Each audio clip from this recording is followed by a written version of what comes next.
Welcome back, everybody, to the Fruit of Grisaia. Don't mind the blue text, please, because I accidentally played a couple minutes in and realized I was using the wrong microphone. And that would have been god-awful, trust me.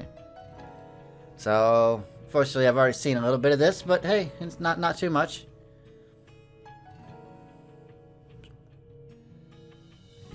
All of a sudden, there was a complex and intense mixtures of feeling, unease, irritation, anxiety, and others I couldn't quite put into words, swirling unpleasantly around in my chest. Hold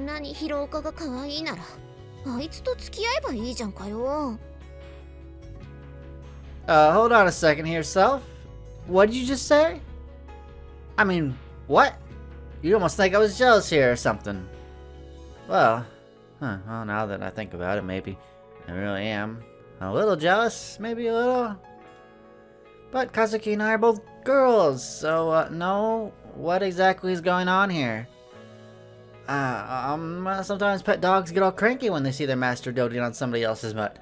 Maybe this is something similar, maybe? Hopefully? I knew it was downright weird for me to be feeling this way, but the irritation was real, and it wasn't going away. Maybe I should just throw my dignity to the wind and give her a nasty bite the next time she tries to give me a treat. Show her. No.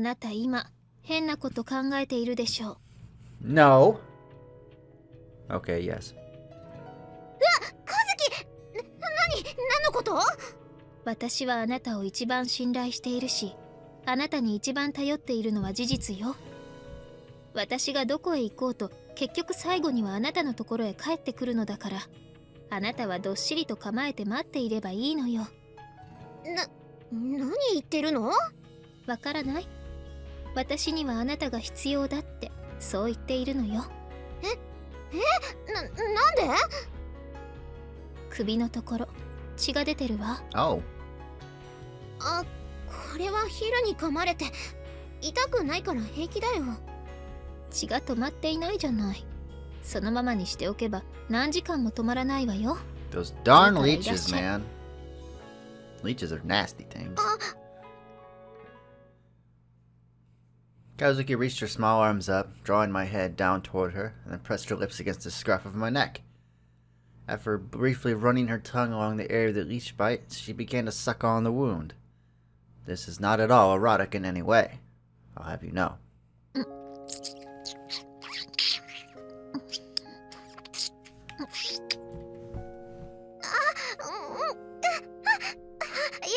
Kazuki, そんなに強く吸ったら出ちゃうよ。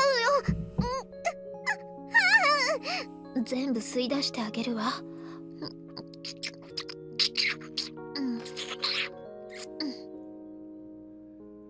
What the hell is this? Why does this all have to be so pointlessly erotic? Kazuki's lips, they're small and soft and, well, they kinda feel nice. This isn't good. I'm getting in a weird mood. Don't want any weird moods here. She sucked the blood and anticoagulant out of my neck until her mouth was full, spat it out, then came right back for more. I understood she was performing medical treatment, but every time Kazuki's lips touched me, my body quivered, ever so slightly.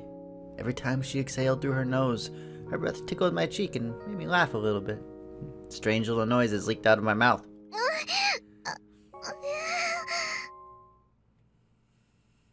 Okay, this is where I stopped, and this is all new here. In a daze, my eyes half closed, I whimpered nasally. It took a good minute for me to notice that Sakuma-senpai was standing nearby, her arms folded, taking in the whole scene with a smirk on her face. What are you looking at? This ain't a show. やれやれ、随分と大胆だね、君たちも。違いますよ。これはそういうんじゃなくて、そう、ヒルです。Yeah, right. A leech.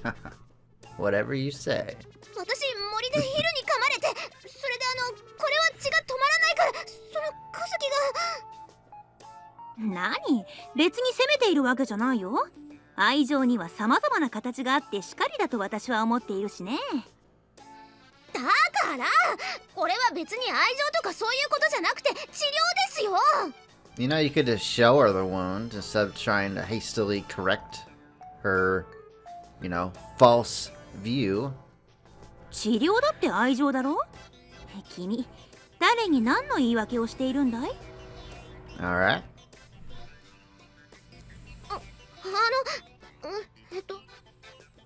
アマネをいじめると楽しいのは理解できますけど、それはペアである私の特権です。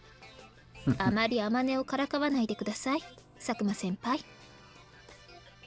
横暴だな。アマネはみんなのアマネだよ。Is this gonna take a turn for the weird? そう思うのは勝手ですけどね。それで私のアマネに何かご用でも？意外と独占欲が強いな君。まあいいさ。トイレを作るんだろ。さっき部長が来て、手が空いている者がいたらアマネを手伝えって言われてき I たんだ forgot we よ。 were doing that. あ、助かります。いいさ、どうせ暇だしね。することがないと落ち込むばかりだ。これは私だけかもしれないけど、体を動かしている方が苦痛を感じないし、何もしないでいる方が疲れるんだよ。 I hear that. I'm the same way.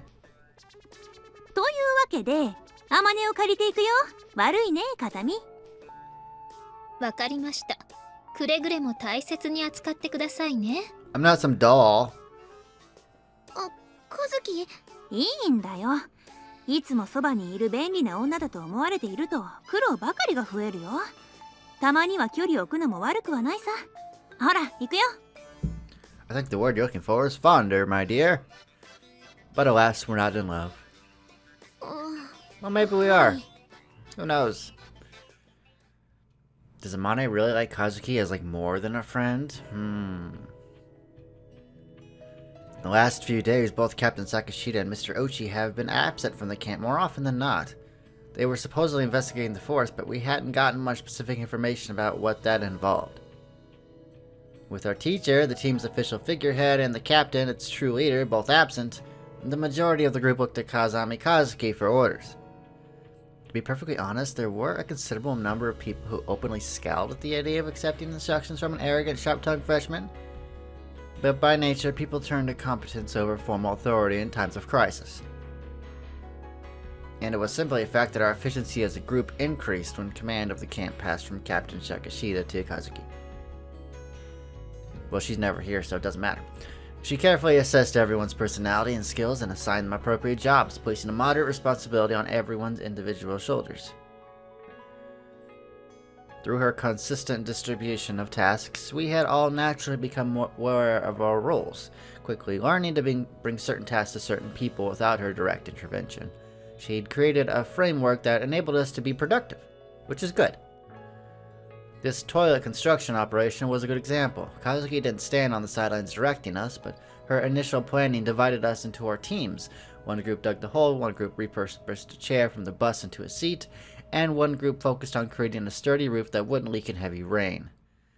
And she designed a clear procedure for the job, with the logical, easy-to-remember steps, carefully tuned to compensate for our small number of workers. By following her instructions, we managed to finish the job rather quickly. The completed toilet wasn't much to look at, granted. In fact, it was unmistakably a ramshacked hut, slapped together by novice carpenters, but it was functional enough. Of particular note was our makeshift septic tank filled with gasoline extracted from the bus as an effective countermeasure against flies, maggots, and other pests. It helped erase our concerns about creating a hub for transmitting diseases. If Kazuki hadn't been there, I doubt we would have come up with that idea, much less implemented it. Given such a clear display of competence, even those who dislike Kazuki on a personal level were growing increasingly reliant on her leadership, although in some cases only grudgingly and out of necessity. As the sun declined in the west and the fierce heat and humidity finally began to die down, I thought about making weed soup using our meager allocation of rice and the vegetables we'd been able to gather in the forest. Today the job was far larger than it had been at first. For quite some time every pair had carefully prepared supper for themselves, probably out of paranoia about the possibility of having some of their food snatched secretly away. But for the last few days I'd increasingly been assuming the role of the camp cook. I went along with the new responsibility easily enough, since I'd been preparing meals for the wounded Hiruka and Sakurai all along. Increasing the quantity to feed more of the group wasn't really much of a hassle. I guess everyone finally figured out might as well just leave the cooking to the girl who grew up in a restaurant, or something. Probably another effect of Kazuki's emphasis on effectively dividing our workload. As I struck a fire under the primitive cooking furnace we'd constructed from moderately sized stones, the various pairs brought forward their mess kits and offering up all the ingredients they had on hand. I really don't like the cicada sound. Apart from the small quantities of rice and vegetables distributed at the beginning of the day, each aluminum rice cooker had a range of unidentifiable weeds and wild grasses picked from the forest. Today there were quite a number of snails as well. Surprisingly, Komori had gathered most of the small, slimy creatures and an above-average quantity, although an extremely random assortment, of vegetation to boot. She'd taken her pet dog into the forest and walked a good ways in, gathering anything that seemed even vaguely edible, and found her way back to the camp without a hitch. Apparently the dog had memorized the way back by scent. After the first success, Komori made a daily habit of approaching Kazuki with random plants that caught her eye on such trips, asking which might be edible. Oh, finally. Take crickets over cicadas any day. When night came, our short-sleeved uniforms were, as always, inadequate protection against the chill air. Having finished our dinner, Kazuki and I set off for the large tent and half-forced Haruka to eat. With that finished, we finally made our way to Captain Sakashida's tent, as we'd promised earlier in the day. She was waiting for us with Koide-senpai inside their tent, where a small candle provided some dim, flickering illumination. Konbanwa. Kazuki offered a polite greeting. Her tone of voice suggested that she arrived fashionably late to a high society gathering. Captain Sakashida responded with a curt, "There you are," then glanced at Koide and gave us a little jerk of her head, prompting her partner to leave the tent. どうぞ、入って。Inviting us to sit with a sardonic, "Sorry, I can't offer you any tea," Captain Sakashida got right down to business before we'd even settle ourselves on the ground. 怪我人の様子は？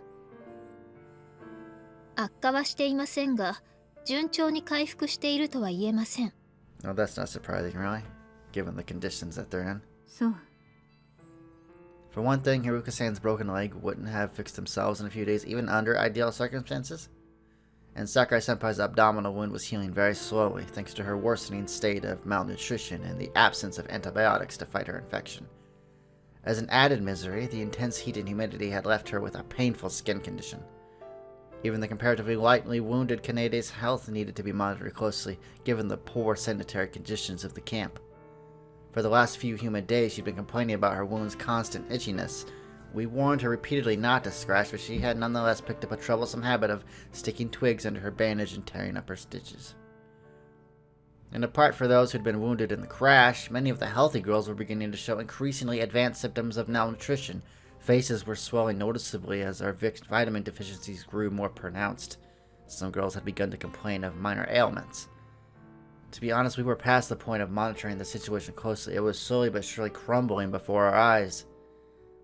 Captain Sakashida listened to the summary from start to finish in silence. When it was over, she answered again with a brief, "I see."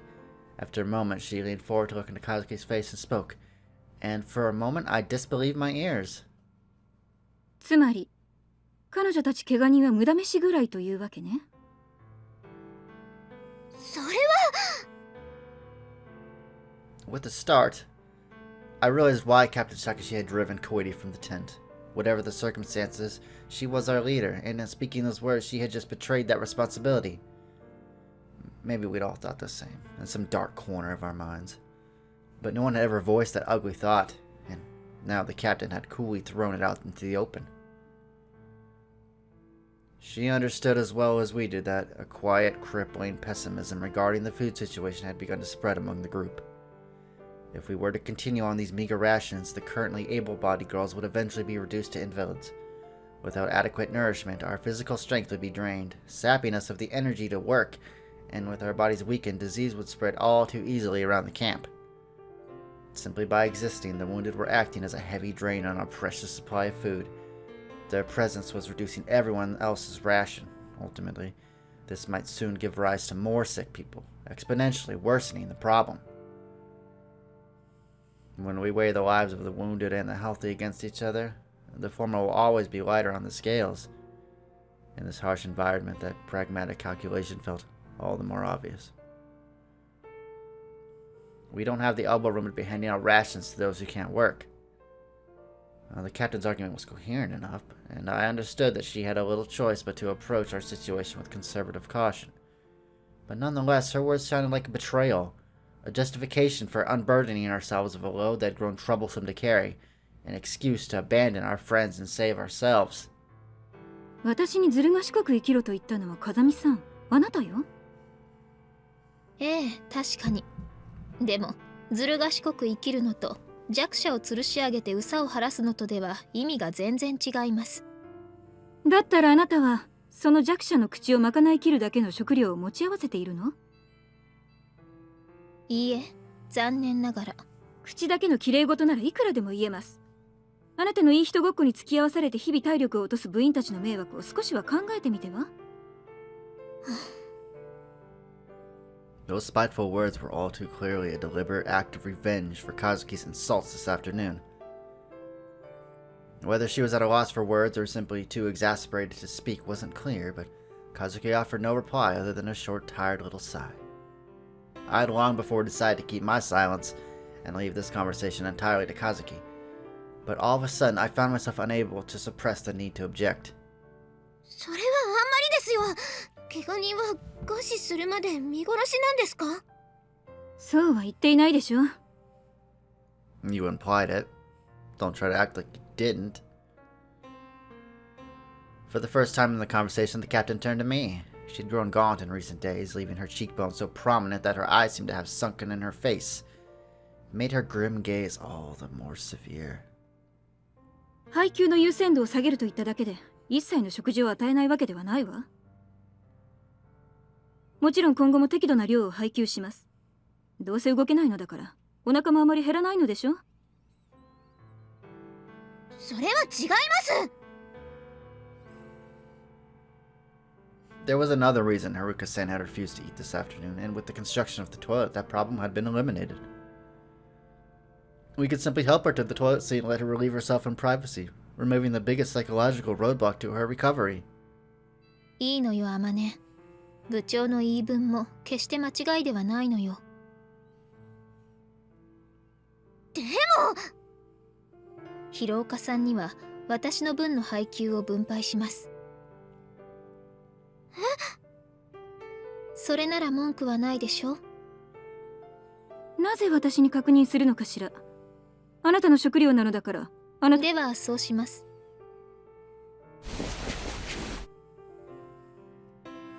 Kazuki leaned forward in a very slight bow as she stood. Lightly speaking the words "let's return" in my general direction, she abruptly left the tent. 待ってよ、カズ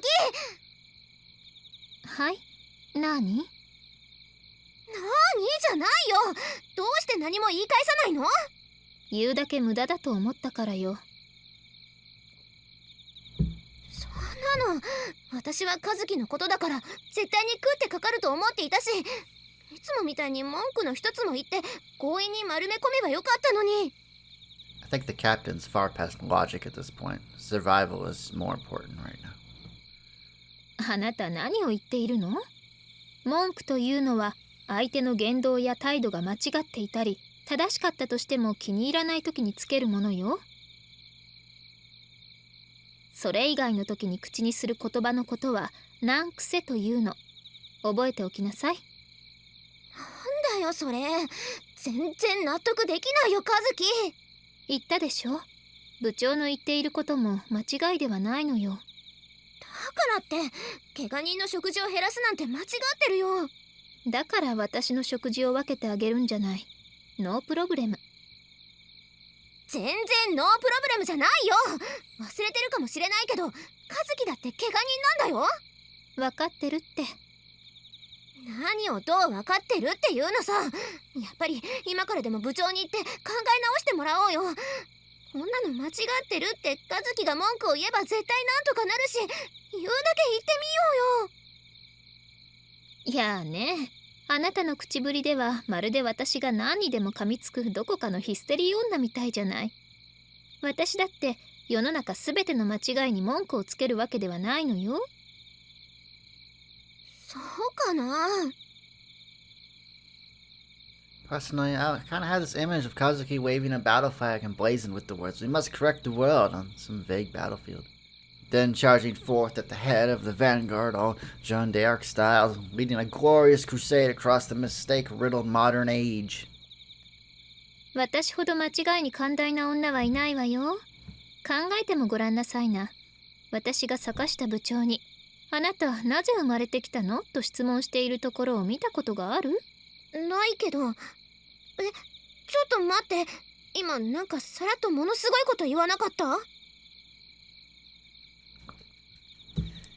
That kind of sounded like an indirect way of implying that girl should have never been born to me. 慈悲深くも寛大な私の資料を理解できたのなら、さっさとテントに戻りましょう。そろそろ眠くなってきたわ。和樹ってさ、そういうとこマイペースだよね。It was already past 9 p.m. I looked up through the trees to the sky, empty except for the bright moon and twinkling stars. The helicopter we'd seen a few brief moments on the second day had been absent ever since. I strained my ears but heard only the chirping of bugs. No cars running on the road above. Nothing. Why hasn't anybody noticed? There's a group of girls right down here, suffering so much. I was seized by the meaningless desire to scream for help at the moon, but I knew I'd only be making my throat hoarse. That early summer night, only the lonesome voices of insects echoed through the rocky valley. Oh, good. The 8th day in the valley. Rain fell in the night, and the morning was cold. My chilled hand trembled slightly as I wrote. Come to think of it, was there even a point to keeping this diary in the first place? Thinking about it would always drain me of the will to write, but I never found an excuse to quit either. My pen moved mechanically across the pages. Fortunately, the rain had stopped before today's morning muster.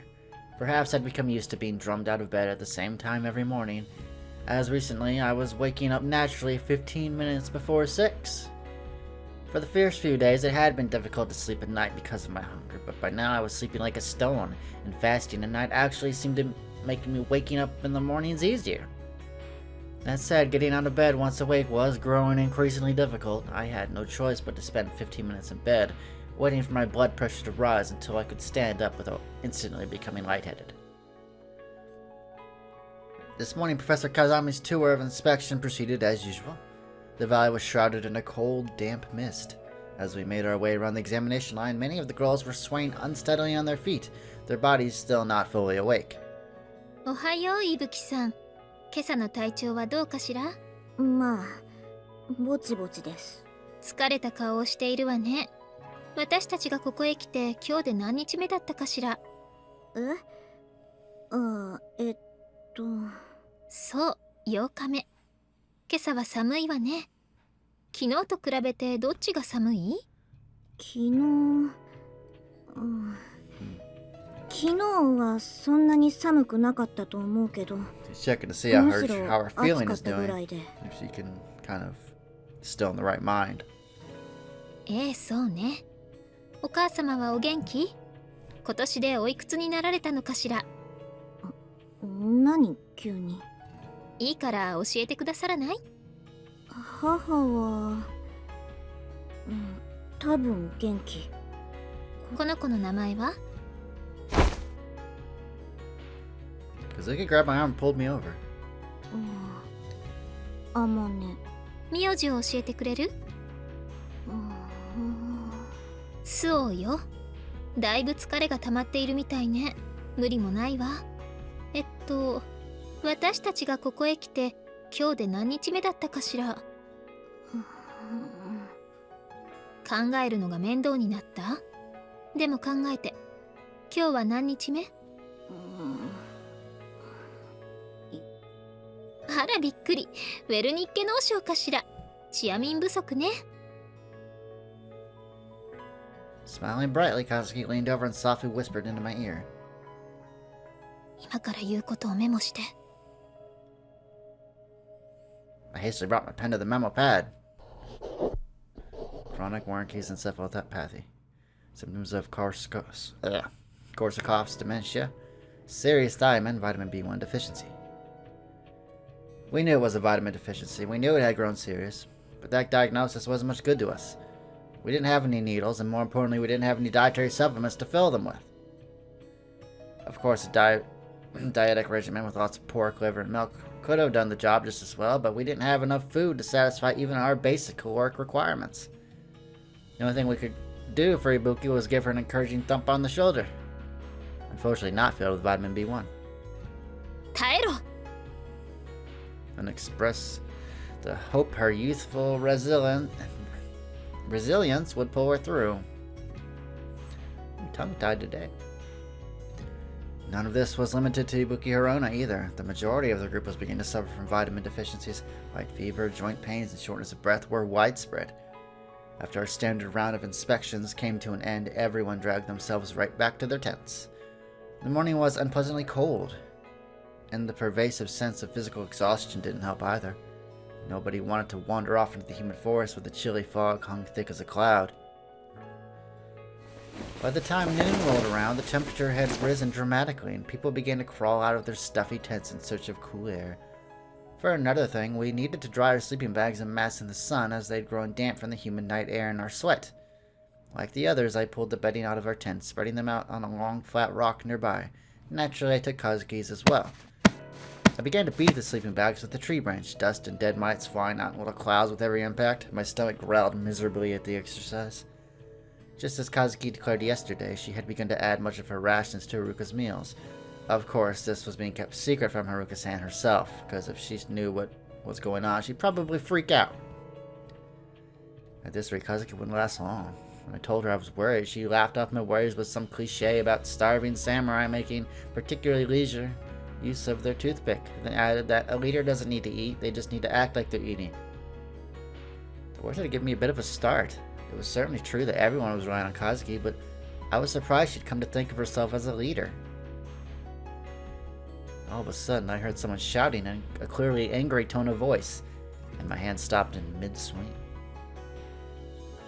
All of a sudden, I heard someone... Oh, I just read that. Sound carries well through the humid air. The bellowing voice of our team's advisor, Mr. Ochi, reverberated impressively around the Rock Valley. 盗んだのは誰だ!俺の荷物から食料を盗んだ者は正直に名乗り出ろ! He is mad. We haven't seen much of Mr. Ochi here. I didn't understand the exact details, but apparently someone had stolen food from Mr. Ochi's personal belongings. In the distance, I saw him lifting his rucksack high in the air, his face flushed red with anger. Glancing around the area, I found the others who had left their tents, fixedly studying the ground, carefully avoiding eye contact with our teacher. Kaneda-senpai, still focused on scraping out the burnt grains of rice stuck into the corners of a cooker, softly mumbled, "What a joke," without even raising her head. 誰なんだ!今正直に名乗り出れば処分を考えないでもないぞ。先生の勘違いじゃないんですか?そんなことはない!一体何がなくなったと言うんですか?それは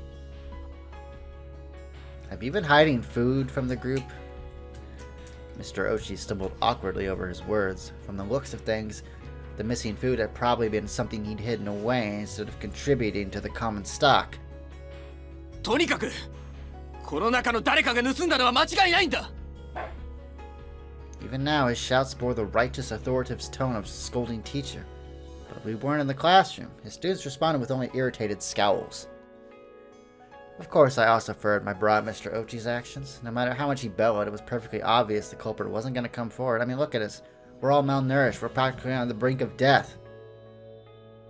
People don't care at this point. Punishments mean nothing. And in doing so, he was planting the idea of stealing from others in the minds of all the girls who'd been honestly enduring their hunger until now. So if I get hungry, I can just steal food from someone, right? As long as I keep my mouth shut, nobody's gonna find out. It looks like everybody else is doing it anyway. The only thing Mr. Ochi was accomplishing with his period was sowing these dangerous thoughts in the back of our minds. When the single carrot went missing from Koide-senpai's tent earlier, Kazuki had skillfully concealed the incident in order to avoid this exact situation. Now it was all for naught. Without a doubt, this problem would reoccur in the future. In order for people to live as human beings, 3 basic rules need to be respected. Don't steal, don't destroy, do not kill. 3 broad principles that define the minimum standard of ethical behavior. And in our little community, no one of these three had just been irrevocably broken. They say that liars often end up as thieves. But the opposite is just as true. When we became thieves, we began to lie. Deceiving and deceived in turn, we snatched the food from others' mouths. Before long, accusations fly. Thefts become brazen, retaliatory. Fistfights break out. In the end, some turned to outright violence, attacking others, destroying their property, taking what they want by force. All trust is lost. If things were to reach that stage, it would all be over. None of us would survive. We would destroy ourselves over scraps of food. Kazuki had anticipated this outcome from the very beginning. As have I. That afternoon, I was in the forest with Kazuki, gathering edible plants. Brooding on the morning's events, I had long since lost track of how many times I'd asked her the question on my tongue. But I couldn't help myself. ねえ、カズキ。私たち、これからどうなるのかな。14回目。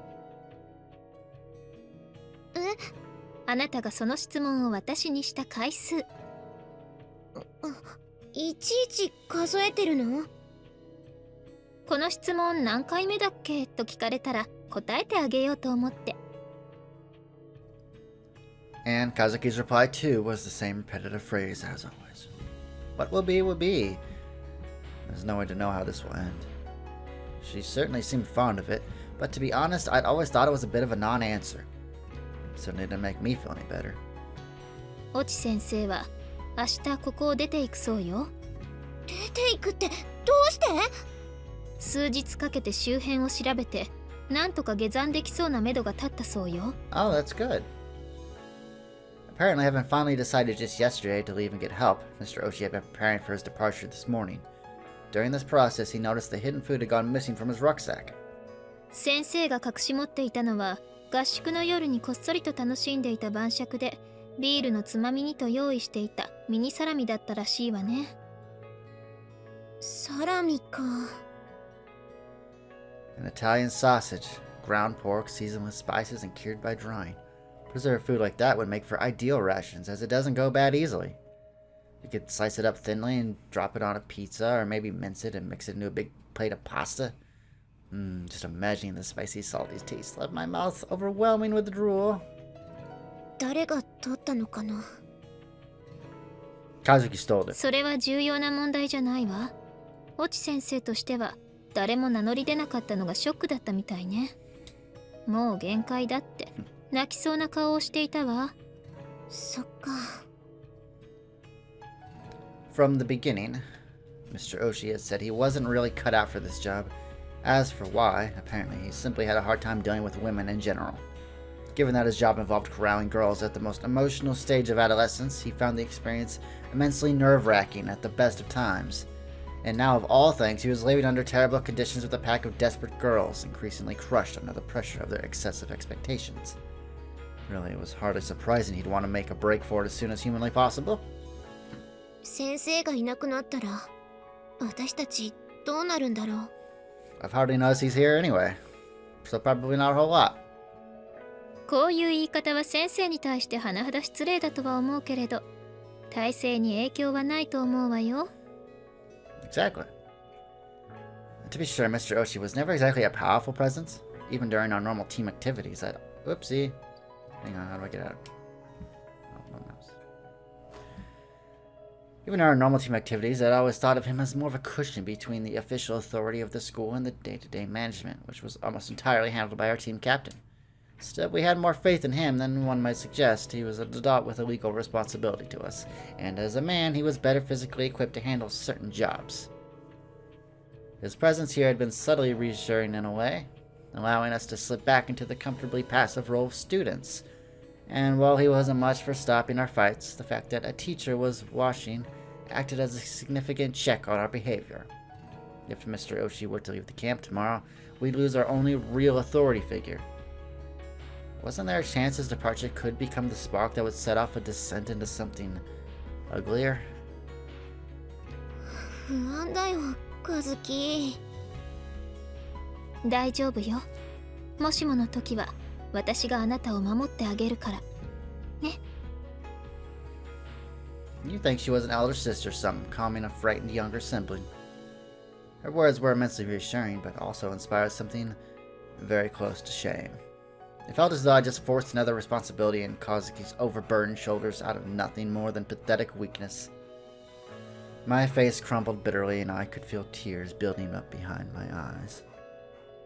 もしもの時って？もしもの時はもしもの時。多くは想定外の好ましくない事態に遭遇した状況を指してそう呼びます。